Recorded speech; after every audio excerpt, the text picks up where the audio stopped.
নমস্কাৰ আজিৰ এই ভিডিঅ'টোত আমি জানিম মকৰ ৰাশিৰ ব্যক্তিসকলৰ বাবে ফেব্ৰুৱাৰী মাহটো কেনেকুৱা যাব খ আৰু বৰ্গীয় জ এই দুটা আখৰেৰে যিসকল ব্যক্তিৰ নাম আৰম্ভ হয় তেওঁলোকৰ হৈছে মকৰ ৰাশি এই ভিডিঅ'টো চাই যদি ভাল লাগে তেতিয়াহ'লে এই দুটা আখৰেৰে নাম আৰম্ভ হোৱা ব্যক্তিসকলৰ সৈতে ভিডিঅ'টো শ্বেয়াৰ কৰিবলৈ নাপাহৰিব প্ৰথমতে জানিম আপোনালোকৰ স্বাস্থ্যৰ ক্ষেত্ৰত ৰাশিৰ মালিক শনি গ্ৰহটো আপোনালোকৰ ইয়াতে অলপ নিচাভিলাষী হৈ আছে অলপ দুৰ্বল স্থিতি যদিও পৰাক্ৰমৰ ঘৰত আছে কষ্টটো কৰিব পৰা কৰিব এইখিনি সময়ত ধৈৰ্যও বঢ়াব কিন্তু কি হৈ আছে যে আপোনালোকৰ বৰ্তমান দেহৰ ৰোগ প্ৰতিৰোধ ক্ষমতাটো অলপ দুৰ্বল হৈ যায় আছে ইয়াতে আপোনালোকৰ ৰোগৰ স্থানৰ মালিকো যাই কিনে বৰ্তমান ইয়াতে আছে ৰোগৰ স্থানৰ মালিকে ইয়াতে 3 তাৰিখলৈকে আছে 6 তাৰিখলৈকে শুক্ৰ গ্ৰহটো আছে শুক্ৰ গ্ৰহটো আপোনালোকৰ কাৰণে এটা যোগকাৰক গ্ৰহ হয় আৰু মংগল গ্ৰহটো হৈ কিনে আপোনালোকৰ একাদশ অধিপতি হৈও ইয়াতে আছে সো বৰ্তমান সময়ছোৱাত ৰক্ত সম্বন্ধীয় সমস্যাবিলাকৰ ক্ষেত্ৰত অলপ সাৱধান হ'বা বৰ্তমান সময়ছোৱাত কিছুমান বিষজনিত বেমাৰ দেখা দিব যেনেকুৱাকৈ গেষ্ট্ৰিক হৈ পেলাই পেটৰ অসুখ হ'ব পাৰে বৰ্তমান সময়ছোৱাত আপোনালোকৰ লিভাৰৰ সম্বন্ধীয় যদি প্ৰব্লেম আছে তেতিয়াহ'লে আপোনালোকে সাৱধান হ'ব বা অত্যাধিক চৰ্বিজনিত প্ৰব্লেম যদি আছে তেতিয়াহ'লে সাৱধান হ'ব এতিয়া দেখুৱাই দিছোঁ উপাৰ্জন ধন সঞ্চয় চৰকাৰী চাকৰি ব্যৱসায় উপাৰ্জনৰ ঘৰৰ মালিক হৈছে মংগল গ্ৰহটো উপাৰ্জনৰ ঘৰত গোটেইটো মাহ কোনো গ্ৰহৰে দৃষ্টি নাই কিন্তু উপাৰ্জনৰ ঘৰৰ মালিক যিহেতু আপোনালোকৰ 23 তাৰিখলৈকে তুংগী হৈ আছে আপোনালোকৰ ৰাশিতে এইটো এটা অতিশয় ভাল স্থিতি তাৰ মানে বৰ্তমান সময়ছোৱাত সাহস পৰাক্ৰম কৰি উপাৰ্জনত বৃদ্ধি কৰিব পাৰিব সেভিংছৰ ক্ষেত্ৰত কিছুমান কনফিউজন ক্ৰিয়েট হ'ব তাৰ মানে এইটো মই এনেকৈ জমা কৰোঁ নে এনেকৈ জমা কৰোঁ এইবিলাক ভাবিব যাওঁতে অলপ খেলিমেলি ক্ৰিয়েট হ'ব ৰাহুৰ স্থিতি দ্বিতীয় ঘৰত থকাৰ কাৰণে কিছুমান এলাৰ্জিজনিত প্ৰব্লেম দেখা দিব পাৰে মুখমণ্ডলতো কিছুমান এনেকুৱা সৰু সৰু যে ফৰা টাইপৰ যে হয় তেনেকুৱা ধৰণৰ আপোনালোকৰ প্ৰব্লেম এইখিনি সময়ত দেখা দিব পাৰে অলপ সাৱধান হ'ব ব্যৱসায়ৰ ক্ষেত্ৰত বৰ্তমান ভাল শুক্ৰ গ্ৰহটোৰ 6 তাৰিখলৈকে দৃষ্টি আছে 3 তাৰিখলৈকে বুধৰ দৃষ্টি আছে মংগল গ্ৰহটোৰো 23 তাৰিখলৈকে দৃষ্টি আছে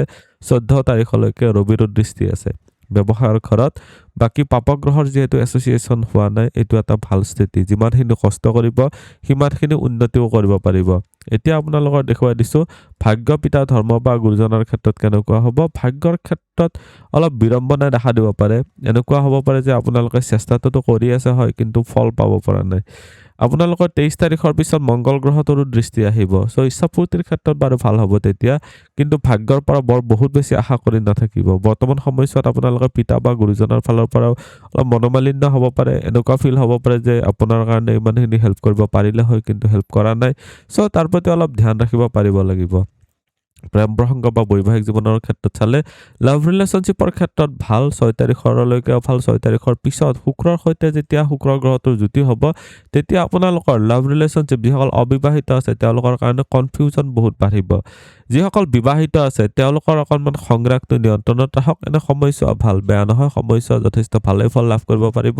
পাপগ্ৰহৰ এছ'চিয়েশ্যন নাই শুভ গ্ৰহৰো দৃষ্টি আছে অলপ খঙাল বা ক্ৰূৰ গ্ৰহৰো দৃষ্টি আছে সো অলপ নিষ্ঠুৰতা বা সংগ্ৰাহ এইবিলাক অলপ আঁতৰাই চলক তেতিয়া বিবাহিত জীৱনতো বহুতেই ভাল ফল লাভ কৰিব পাৰিব যিসকলে বিয়া পাতিম বুলি ভাবি আছে তেওঁলোকৰ অকণমান ধৈৰ্য ধৰিব লাগিব জুন মাহৰ পিছতহে আপোনালোকৰ ভাল ফল দেখা গৈছে এতিয়া জনাইছোঁ আপোনালোকৰ শিক্ষা দীক্ষাৰ ক্ষেত্ৰত কেনেকুৱা হ'ব সাধাৰণ শিক্ষাৰ ক্ষেত্ৰত চালে বৰ্তমান সময়ছোৱাত ভাল অলপ আপোনালোকে ধৈৰ্য মেইনটেইন কৰি কাম কৰিব পাৰিলে বেনিফিট পাব পাৰিব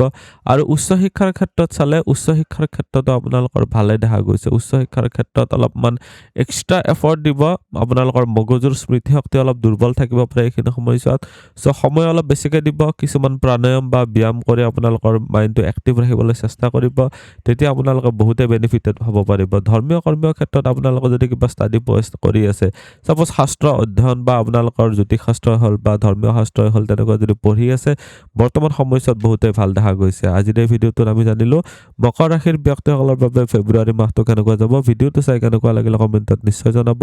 আপুনিও যদি আপোনাৰ বিষয়ে জানিব বিচাৰে তেতিয়াহ'লে হোৱাটছএপত কণ্টেক্ট কৰিব পাৰে ধন্যবাদ এইটো ভিডিঅ'ত আগবঢ়োৱা জ্ঞানখিনিৰ পৰা যদি আনৰো উপকাৰ হ'ব ভাবে তেনেহ'লে বন্ধুবৰ্গ আত্মীয় স্বজন আৰু চিনাকি মানুহৰ সৈতে শ্বেয়াৰো কৰিব